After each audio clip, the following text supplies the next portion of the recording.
Listen, I saw this interview sa chitchat ato ni Chito sa Muntina kang Sherwin Abols.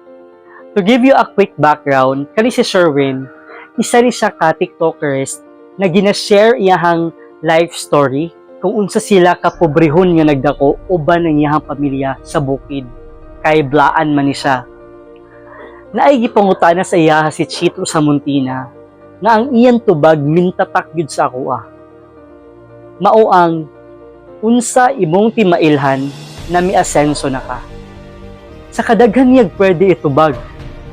Ang iyang gitubag kay naan nami bahaw.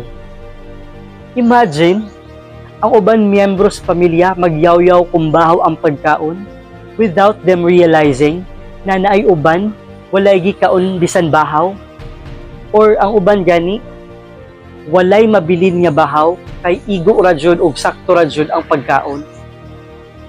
Maong mapasalamaton dapat kita kung unsa ang blessings na atong nadawat.